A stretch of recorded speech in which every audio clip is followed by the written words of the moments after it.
today? I'm good. How are you? I'm doing okay. Thanks for asking. So how did you get here today? Well, I walked, and it was actually really nice because, last time I was here, my professor had me running late, but since we scheduled it at a time I didn't have class right before, then worked out nice. Had a nice long walk here, and it's so beautiful today, so that was really awesome. This is like my perfect weather with the leaves changing and just need a light jacket. It's Right. Awesome. Well, good. I'm glad you made it here. Today's going to be a little bit more lengthy than last time. We're doing an assessment, so I have to ask you a lot of questions, and you're going to have to do a lot of talking. So some of the questions might bring up kind of older, tender feelings. So if at any moment you need to like step away and take a breath, or if you need a tissue or just anything, let me know. Like, I want to make sure you're comfortable, and we can definitely accommodate things if like you get overwhelmed. Okay.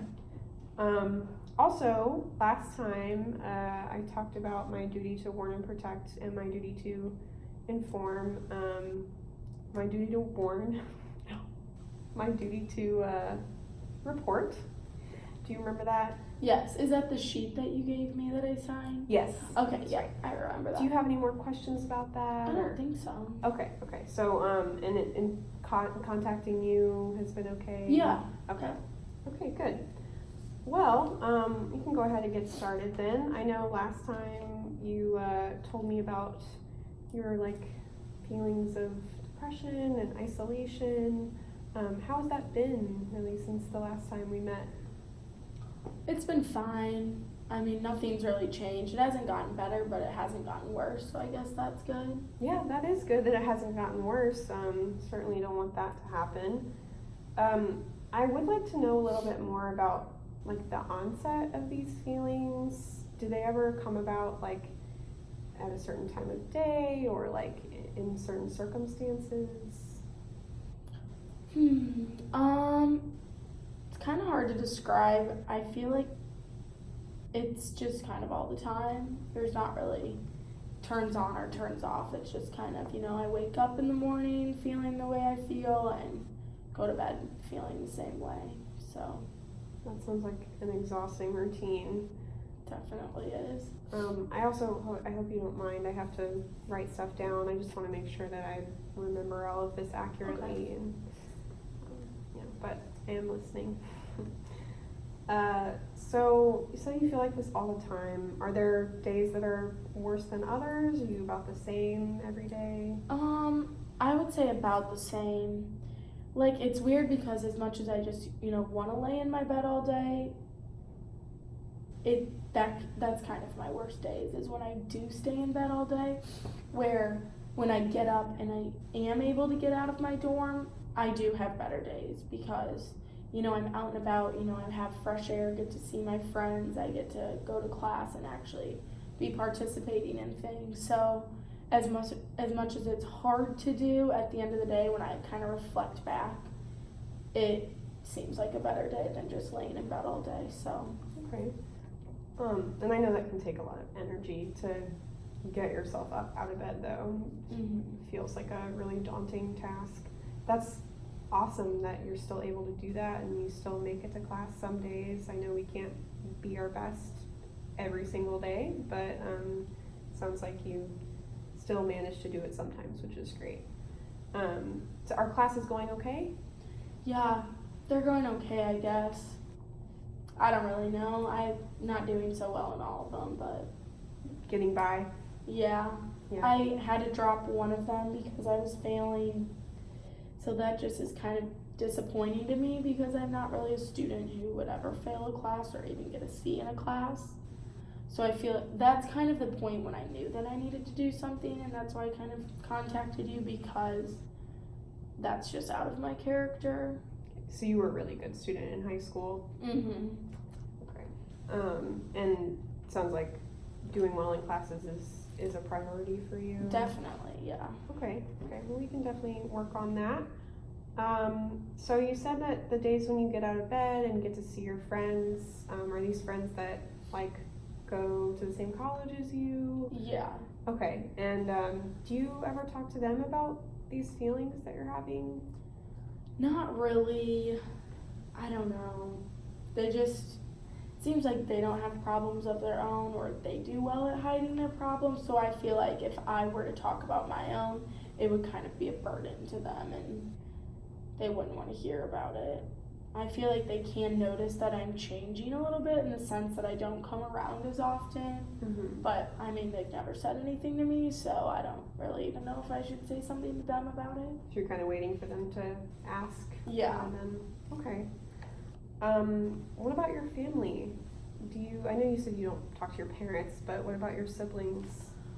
I mean, my siblings have totally noticed a change in me. They just think I'm being rude and annoying and going through that teenage stage where I just like to hang out in the basement and not talk to anyone, but I don't think that they really realize that it's a bigger problem than that teenage stage, so. Yeah, that's a bit demeaning to put it that way. Yeah, it's just, so I don't really like to bring up anything serious with them. Okay. I mean, I grew up with 3 brothers, so I know what that's like to have that frustrating sibling relationship. Is there any other, like, person in your life or people that you feel like you can talk to?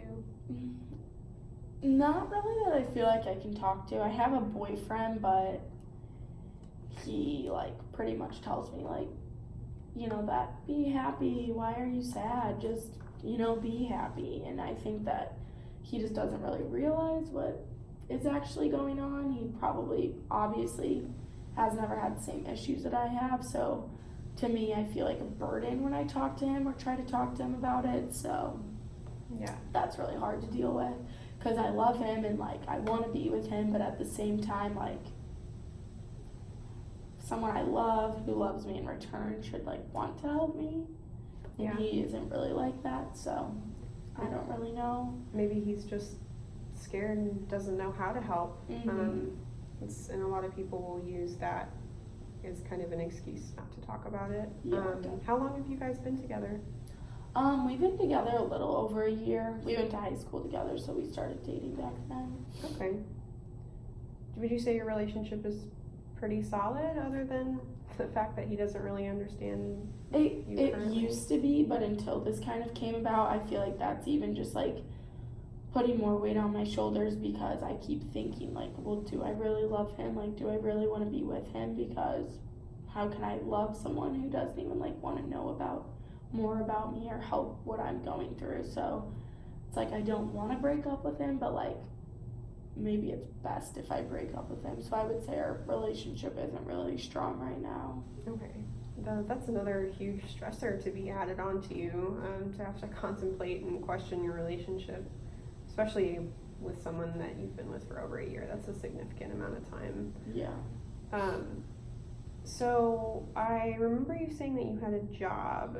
Do you work during the school year? I don't work during the school year, but I work in the summer.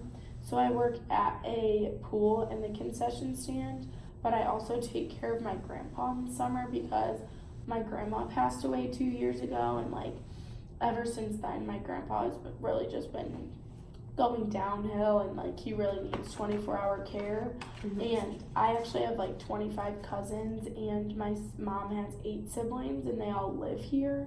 So we really do our best to, like, watch him ourselves rather than have an agency come in, because he kind of does better with us rather than random people coming in. So Right. Well, he probably loves seeing his grandchild so Yeah. often.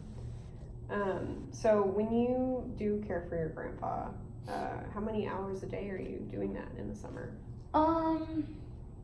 Usually just like 4 hours. So we'll just, you know, get dinner. He likes to watch baseball or that kind of thing. Sometimes I do overnights. Mm-hmm. So, but really just depends on the week. And when you're there, are you his full-time caretaker? Yeah, so I mean, last year I did it, and it's kind of crazy.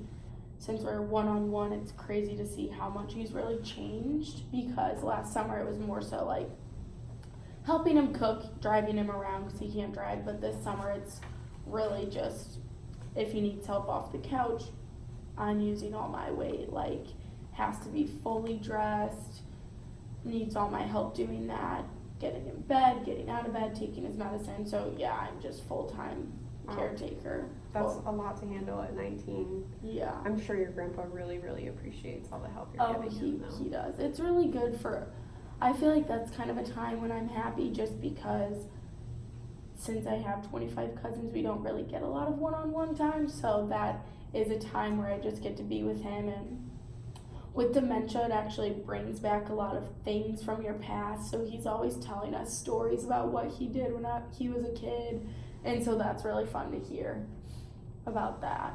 Yeah, so you like it when he shares his wisdom with you. Yeah. How old is your grandpa? He's 83. 83. Wow. Well, he must have a lot of wisdom then. Yes, he's very smart too.